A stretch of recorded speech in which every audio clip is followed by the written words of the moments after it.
오늘 우리에게 주시는 하나님의 말씀은 신약성경 마태복음 6장 22절로 32절에 있는 말씀 되겠습니다. 신약성경 제9면입니다. 9면에서 읽게 됩니다. 마태복음 6장 22절부터 봉독합니다. 이 계시의 말씀을 봉독할 때에 살아계신 하나님의 음성을 다 함께 들으실 수 있기를 바랍니다. 눈은 몸의 등불이니 그러므로 내 눈이 성하면 온 몸이 밝을 것이요 눈이 나쁘면 온 몸이 어두울 것이니 그러므로 내게 있는 빛이 어두우면 그 어두움이 얼마나 하겠냐. 한 사람이 두 주인을 섬기지 못할 것이니 혹 이를 미워하며 저를 사랑하거나 혹 이를 중히 여기며 저를 경히 여김이라. 너희가 하나님과 재물을 겸하여 섬기지 못하느니라. 그러므로 내가 너희에게 이르노니 목숨을 위하여 무엇을 먹을까 무엇을 마실까 몸을 위하여 무엇을 입을까 염려하지 말라. 목숨이 음식보다 중하지 아니하며 몸이 의복보다 중하지 아니하냐. 공중의 새를 보라. 심지도 않고 거두지도 않고 창고에 모아들이지도 아니하되 너희 천부께서 기르시나니 너희는 이것들보다 귀하지 아니하냐. 너희 중에 누가 염려함으로 그 길을 한자나 더할 수 있느냐. 또 너희가 어찌 의복을 위하여 염려하느냐. 들의 백합화가 어떻게 자라는가 생각하여 보라. 수고도 아니하고 길쌈도 아니하느니라. 그러나 내가 너희에게 말하노니 솔로몬의 모든 영광으로도 입은 것이 이 꽃 하나만 갖지 못하였느니라. 오늘 있다가 내일 아국에 던지우는 들풀도 하나님께서 이렇게 입히시거든 하물며 너희일까 보냐. 믿음이 적은 자들아, 그러므로 염려하여 이르기를 무엇을 먹을까 무엇을 마실까 무엇을 입을까 하지 말라. 이는 다 이방인들이 구하는 것이라. 너희 천부께서 이 모든 것이 너희에게 있어야 할 줄을 아시느니라. 아멘. 한국은 금년에 월드컵 축구 경기로 인해서 축구 열기가 달아오르고 있습니다. 온 세계가 관심을 여기에 모으고 있습니다. 역사적으로 축구 황제라고 불리워지는 펠레라고 하는 사람이 있습니다. 그는 무려 1300골 가까운 득점을 올린 명실공히 축구 왕이었습니다. 펠레, 나의 인생과 아름다운 경기라고 하는 책이 있습니다. 그 원작명은 펠레입니다.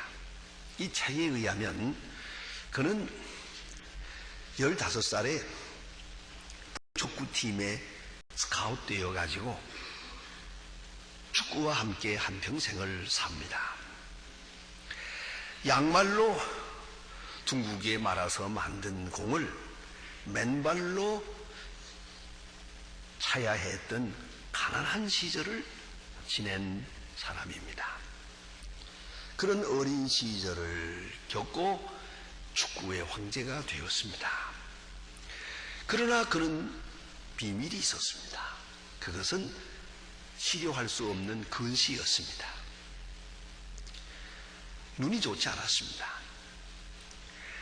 이 나쁜 눈을 가지고 축구선수가 어찌 통산 1300골을 득점할 수 있는 축구왕이 될 수 있었을까? 라고 하는 질문에 대하여 그는 이렇게 대답하고 있습니다. 근시 때문에 지장받은 적은 한 번도 없습니다. 내게는 말초적 감각, 즉 감각적 시력이 발달되어 있었기 때문입니다. 자신감에 넘칠 때 공이 크게 보여졌다는 것입니다.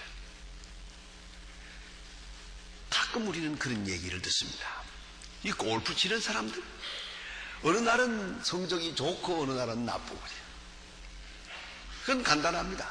골프공이 크게 보이는 날이 있고 작게 보이는 날이 있어요. 또 활을 쏘는 사람들도 관역이 크게 보이는 날이 있고 관역이 작게 보이는 날이 있어요. 그것은 내 심리적 상태에서 오는 것입니다. 근시라고 하는 핸디컵을 그는 말 그대로 정신력으로 극복할 수 있었던 것입니다. 이 정신적 시각, 정신력이 말해주는 감각적 시력이라는 것이 얼마나 중요하다는 것을 우리는 종종 잊을 때가 있습니다. 손문의 삼민주의라고 하는 책이 있습니다. 여기에 보면 인생을 세 종류로 구분해서 설명합니다. 첫째는 선지선각자입니다. 언제나 먼저 생각하고 먼저 알고 먼저 깨닫는, 그리고 행동하는 그런 사람이 있고, 또 하나는 후지후각자입니다. 꼭 경험을 한 다음에야 생각하고 깨닫는 사람이 있고, 또 하나는 부지부각자입니다. 경험하기 전에도 모르고 경험한 다음에도 모르고 어차피 모르는 사람입니다. 이렇게 세 종류의 인간이 있다고 합니다. 여러분, 본다는 게 뭡니까? 역시 보는 것도 경험은 경험입니다. 그러나 중요한 것은 감촉이라고 하는, 이 만진다는 것보다 먼저 오는 것이 본다고 하는 경험입니다. 우리는 손에 닿기 전에 먼저 물체를 봅니다. 문제는 사고가 나기 전에 먼저 앞에 있는 것을 봅니다. 본다고 하는 것은 우리가 가지고 있는 모든 경험 중에 가장 앞서 있는 경험입니다. 어쩌면 우리 육체적 경험보다 앞에 있는 것이 시력이요, 본다고 하는 경험입니다. 그래서 히브리 사람들은 눈을 아인이라고 합니다. 이 아인이라는 말은 또 다른 뜻이 있습니다. 그것은 샘이라는 말이요, 원천이라고 하는 뜻도 됩니다. 아주 중요한 의미를 가집니다. 이 본다고 하는 것이 우리 생각과 우리 모든 경험에, 또 혹은 지혜의 샘이요, 지혜의 원천이 된다는 것이죠. 얼마나 보느냐, 어떻게 보느냐 하는 것이 우리 운명을 결정하는 것이거든요. 그런 거로 원천이라고 합니다. 오늘 본문에 보면 예수님께서 말씀하십니다. 몸은 몸의 등불이니 그랬습니다. 눈이 밝아야 한다고. 그 눈이 어두우면 그 생활 전부가 얼마나 어둡겠느냐. 눈이 밝아야 한다. 밝히 보고 밝게 깨닫고 밝게 생각할 수 있어야 합니다. 그런데 흐린 눈이 있습니다. 혹은 나쁜 눈도 있습니다. 그럼 왜 어두워졌느냐? 무엇인가 쓰였지요. 무엇인가 쓰였고 가리워져서 그 앞에 있는 것을 못 보게 되는 것이죠. 여러분 잘 아시는 대로 너무나 유감된 얘기입니다만은 성경에 나오는 가룟 유다라는 사람, 3년 동안 예수님과 함께하며 그 많은 기적을 보았고 그 많은 능력을 함께했고 그 많은 귀한 말씀을 다 들었건만 어쩌면 이 사람이 예수를 은 30을 받고 판단 말입니까? 돈에 대한 욕심, 무엇인가 또 다른 욕심이 있었기에 그 많은 말씀을 듣고도 깨달음이 없고 그 많은 이적을 보고도 그는 무지무각이요. 본 것도 깨달은 것도 없어요. 눈에는 돈밖에 보이지 않아요.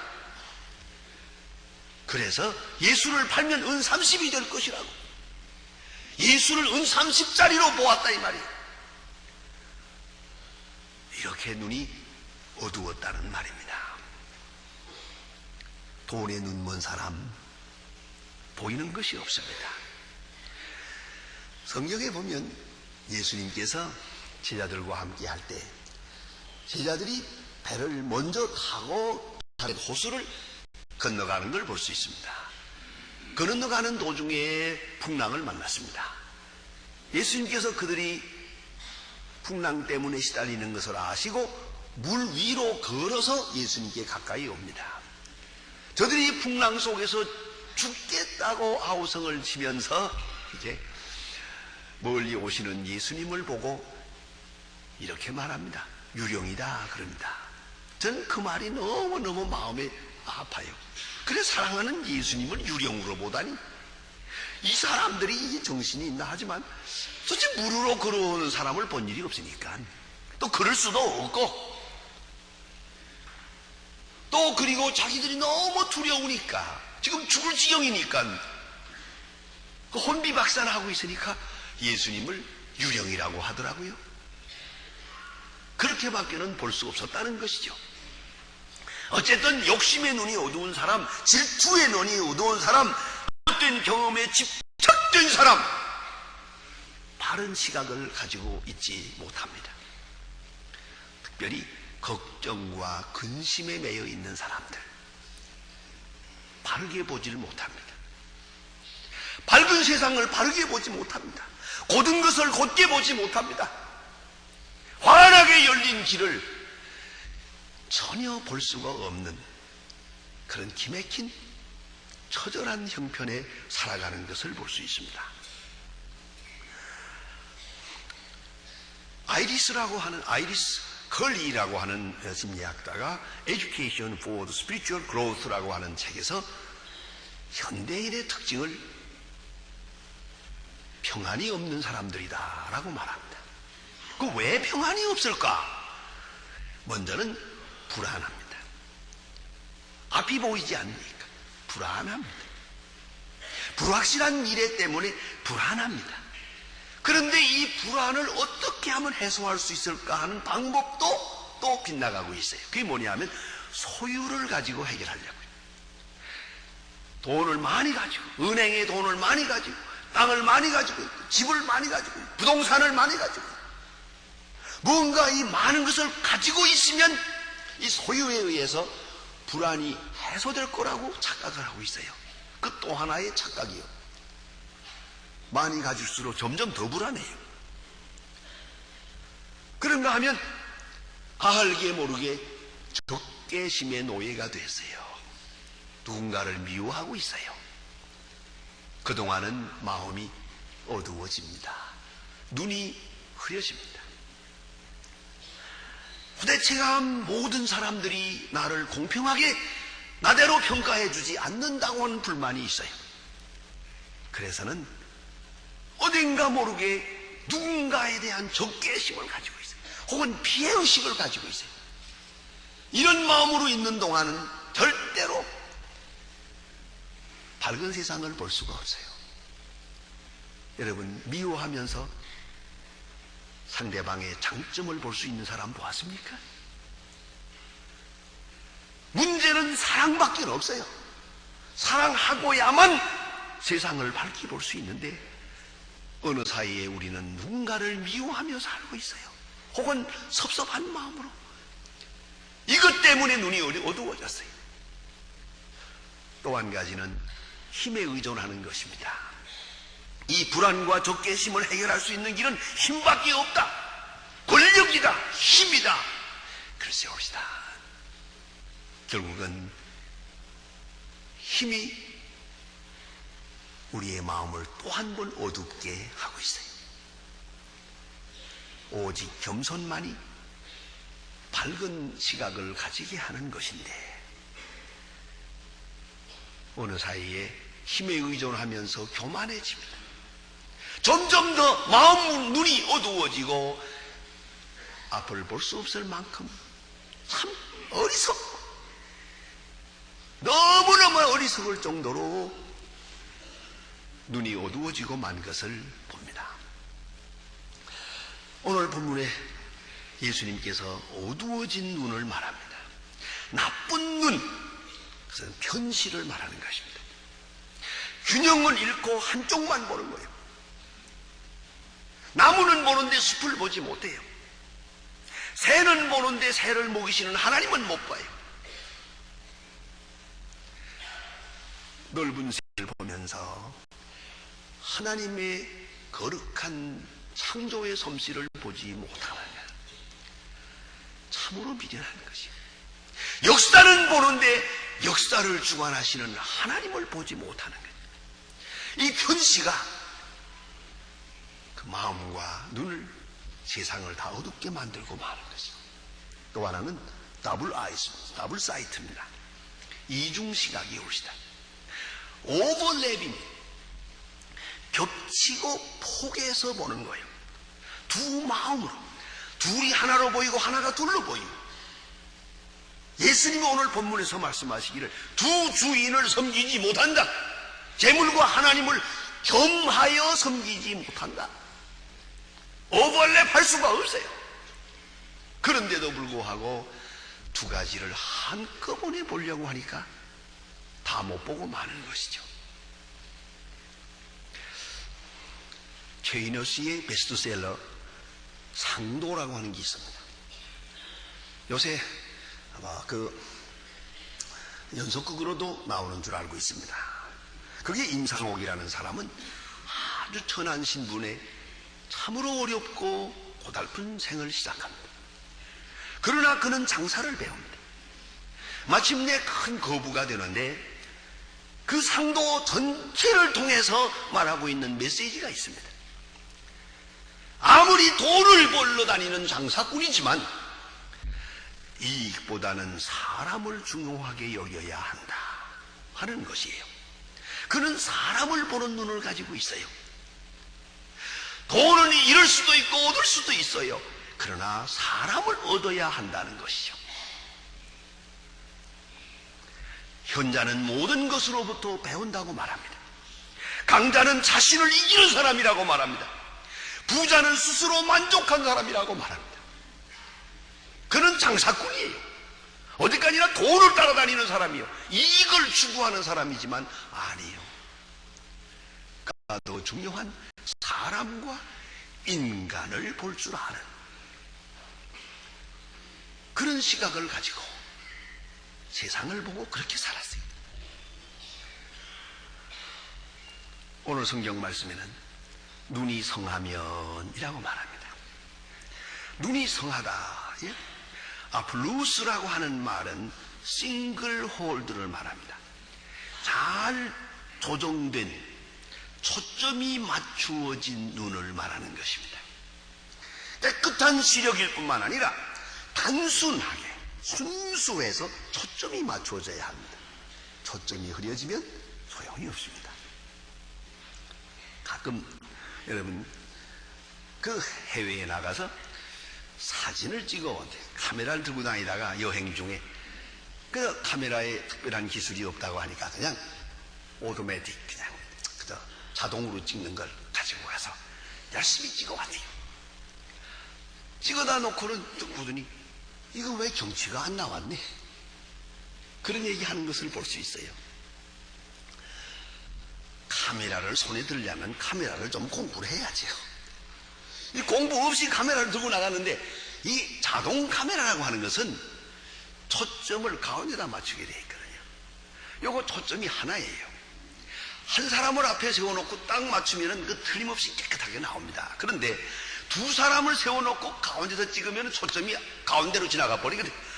그러면 또 사람도 희미하게 나올 뿐만 아니라 사람을 세워놓고 사람에다 맞추면 뒤에 경치가 나오겠습니까? 그렇기 때문에 이 카메라를 제대로 쓰는 사람은 그 자동 카메라를 안 씁니다. 자, 이제 보세요. 초점이 맞아야 되는 거예요. 초점이 맞지 않으면 아무리 좋은 카메라도 소용없고 아무런 경치도 담을 수가 없어요. 초점이 중요하죠. 요한복음 9장 25절에 보면 나면서부터 소경됐던 사람이 있습니다. 이 사람이 예수님을 만나서 큰 능력을 얻어 눈을 떴습니다. 눈 뜨고 나니까 시비가 많아요. 당신을 눈뜨게 한 사람이 누구냐? 내가 눈 뜬 날이 안식일이 아니냐? 안식일을 범하는 사람이 어떻게 너 눈을 뜨게 했겠느냐? 안식일을 범한 거 보니까 너 눈 뜨게 한 사람은 죄인이다. 시비가 많아요. 복잡해요. 그때 이 사람은 요한복음 9장 25절에서 아주 명답을 합니다. 그 복잡하게 묻지 마라. 내가 아는 것은 장님으로 있다가 눈 떴다고 하는 사실이다. 그것뿐이다. 내가 아는 것은 눈 떴다. 예수로 말미암아 눈 떴다. 이것뿐이다. 그리고 담대하게 그 모든 비방을 물리치는 걸 볼 수 있어요. 초점을 맞추세요. 더블 포커스는 불가능해. 싱글 포커스. 초점을 분명히 맞춰야 돼요. 그런데 말입니다. 난시라고 하는 게 있어요. 아스티그마티즘이라고 하는 이 난시라는 것은 캠블 모르간이라는 사람이 이렇게 정의하고 있습니다. 광선이 눈의 안막의 초점에 집중하지 못하도록 되어진 눈의 구조적 결함을 말합니다. 눈이 잘못되세요. 구조적으로 잘못되세요. 그래서 빛이 안막에 똑바로 들어오지를 못하는 거예요. 여러분, 무엇인가가 내가 주님을 똑바로 보도록 그렇게 하질 못하고 가로막고 있는 거예요. 더 중요한 문제가 하나 있습니다. 그것은 내 눈이 아무리 깨끗하고 밝아도 빛이 없으면 못 봅니다. 그래서 카메라에서는 초점 문제와 거리 문제, 그 초점이죠. 초점 문제와 그리고 빛 조리개 문제가 있을 뿐입니다. 빛이 문제예요. 빛이 없으면 아무것도 보이지 않습니다. 아무리 좋은 눈으로도 결코 볼 수가 없습니다. 그런 거로 말씀으로 말미암아 말씀을 향하여 눈을 뜨고 성령이 우리의 마음을 비춰야 됩니다. 말씀이 눈을 뜨게 하고 그리고 말씀에 초점을 맞추고 성령이 감동할 때 사물을 밝게 볼 수가 있어요. 여러분, 세상이 달라지기를 원하십니까? 그도 중요하겠지요. 그보다 더 중요한 것은 내 눈이, 내 시각이 바로 되어야 합니다. 세상이 달라지기 전에 바르게 보는 눈을 가져야 됩니다.